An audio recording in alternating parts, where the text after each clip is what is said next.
আজকের রান্না গলদা চিংড়ির মালাইকারি। প্রথমে পেঁয়াজটাকে লাল লাল করে ভেজে নিব।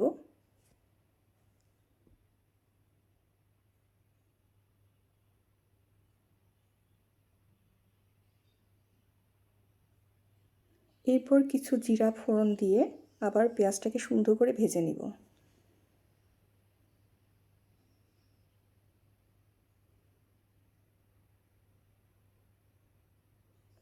পেঁয়াজটা লাল লাল করে ভাজা হয়ে গেলে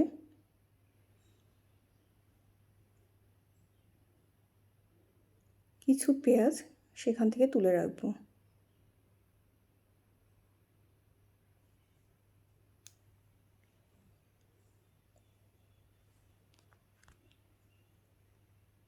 এখন চিংড়ি মাছগুলোকে দিয়ে দিলাম। পরিমাণ মতো লবণ দিয়েছি। ভালো করে চিংড়ি মাছটাকে পেঁয়াজের সাথে ভাজা ভাজা করব। এরপর আদা বাটা এবং সামান্য জিরা বাটা দিয়েছি। তেজপাতা, 2টা ছোট এলাচ এবং 2 টুকরা দারচিনি দিয়েছি। ভালো করে নেড়েচেড়ে কষিয়ে নিয়ে নারিকেলের যে জুসটা থাকে, নারিকেলের যে দুধটা দিয়ে দিলাম। এবার ভালো করে আবার কষিয়ে নিচ্ছি। এরপর শুকনো মরিচের গুঁড়া দিয়েছি পরিমাণ মতো।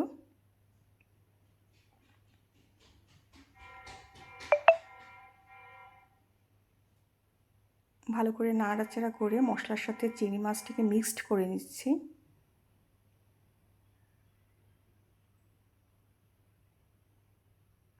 কাঁচামরিচ দিচ্ছি পরিমাণ মতো।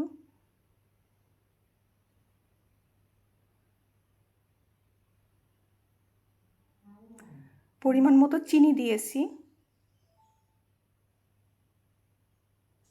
আবারও নারকেলের দুধ দিয়ে ভালো করে চিংড়ি মাছটিকে কষিয়ে নিচ্ছি।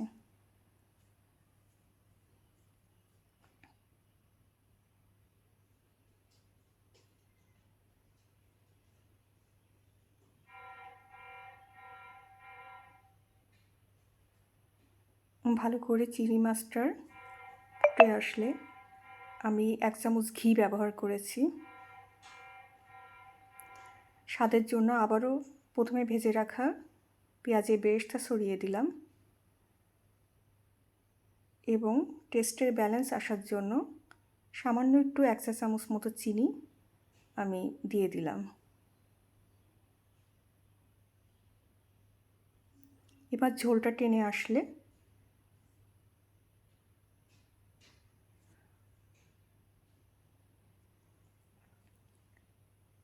আমার হয়ে গেল গলদা চিংড়ির মালাইকারি। এটা নারিকেলের দুধ দিয়ে বেসিক্যালি করা হয়েছে, এক্সট্রা কোনো পানি দেওয়া হয়নি।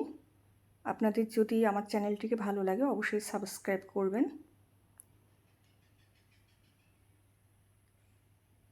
ধন্যবাদ।